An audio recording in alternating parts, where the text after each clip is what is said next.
আসসালামু আলাইকুম ভিউয়ার্স, আশা করি সবাই ভালো আছেন। আলহামদুলিল্লাহ আমিও ভালো আছি। চলে আসলাম নতুন আরেকটি রেসিপি নিয়ে। তো আজকে আমি আপনাদের সাথে শেয়ার করব সাহেব আলু বা বল আলু দিয়ে মাছের ঝোল রান্না করার একটি সহজ রেসিপি। এর জন্য এখানে আমি 2টা বল আলু বা সাহেব আলু নিয়ে নিছি। এটাকে অনেকে বেলে আলু বলে থাকে। তো আলুটা আমি এভাবে পাতলা পাতলা পিস করে কেটে নিচ্ছি। এখন এটা আমি পানি দিয়ে খুব ভালোভাবে ডলে ডলে ধুয়ে নেব, কেননা এই আলুটাতে আঠালো টাইপের একটা কষ থাকে। তো আলুটা আমি ভালোভাবে ধুয়ে পরিষ্কার করে নেওয়ার পরেও আরও 15 মিনিটের মতো পানি দিয়ে ভিজিয়ে রাখবো। তো 15 মিনিট ভিজিয়ে রাখার পর এখন আলুটা আমি আবার একটু ধুয়ে নিব, যাতে কষটা একদম উঠে যায়। তো ধুয়ে নিছি আলুটা। এখন এখানে আমি নিয়ে নিলাম মাছ। তো আমি 4 পিস মাছ নিয়ে নিয়েছি। এটা আমি নলা মাছ নিয়েছি, আপনারা যে কোনো মাছ দিয়ে রান্না করতে পারেন। তো এখানে আমি দিয়ে দিলাম 1/2 চা চামচ পরিমাণ হলুদের গুঁড়া আর স্বাদ মতো লবণ। এখন এটা আমি একটু মাখিয়ে নিব। তো মাছটা আমি ভেজে নিব, আমি কড়া করে ভাজবো না। তো একটা কড়াই নিয়ে নিলাম। কড়াইটা গরম হয়ে আসলে এখানে আমি দিয়ে দিলাম কিছুটা পরিমাণ তেল। তেলটা গরম করে এখানে আমি মাছের পিসগুলো এক এক করে দিয়ে দিব। তো প্রতিটা পাশটা আমি 1.5 থেকে 2 মিনিটের মতো ভেজে নিচ্ছি।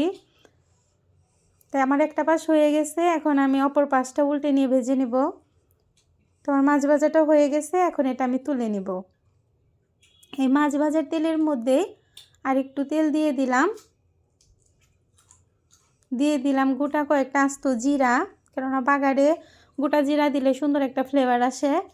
এখন দিয়ে দিলাম 2টা পেঁয়াজ কুচানো আর কয়েকটা কাঁচামরিচ ফালি। এখন এটা আমি একটু নরম করে ভেজে নিব। তোমার পেঁয়াজটা নরম হয়ে আসছে। এখন এখানে আমি দিয়ে দিলাম 1 চা চামচ পরিমাণ আদা বাটা আর 1 চা চামচ পরিমাণ রসুন বাটা। আদা রসুনের কাঁচা স্মেলটা যাওয়ার আগ পর্যন্ত আমি এটা খুব ভালোভাবে একটু ভেজে নেব। আমার ভাজা হয়ে গেছে। এখন এখানে আমি দিয়ে দিলাম 1/2 কাপ পরিমাণ পানি, কেননা এখন এখানে আমি শুকনো মশলা অ্যাড করব।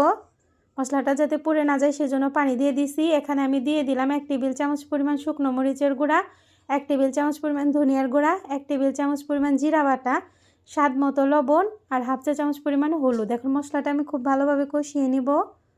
তো এখন এখানে আমি মাছের পিসগুলা দিয়েও একটু মাছের পিসগুলাও কষিয়ে নিলাম, এতে করে মাছটা খেতে ভালো লাগবে, মশলাটা মাছের ভিতরে যাবে সেজন্য। তো এখন মাছটা তুলে নিছি। তো এখানে দিয়ে দিলাম কেটে রাখা আলুটা। এখন এই আলুটা মশলাটার সাথে আমি কষিয়ে নেব।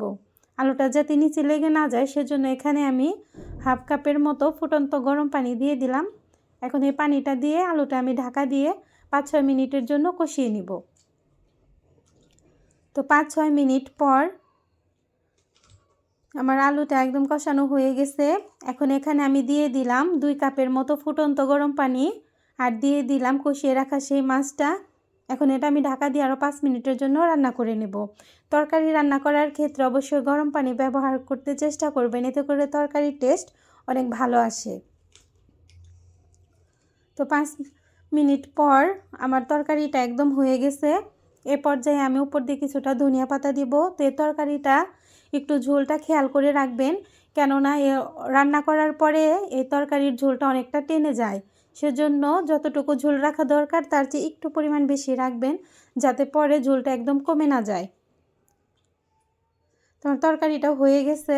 আমার ভিডিওর কোনো অংশে যদি একটু হলেও ভালো লেগে থাকে, আমার চ্যানেলটি সাবস্ক্রাইব করে পাশে থাকবেন। আজ এ পর্যন্ত সবাই সুস্থ থাকবেন, ভালো থাকবেন। আল্লাহ হাফেজ। আসসালামু আলাইকুম।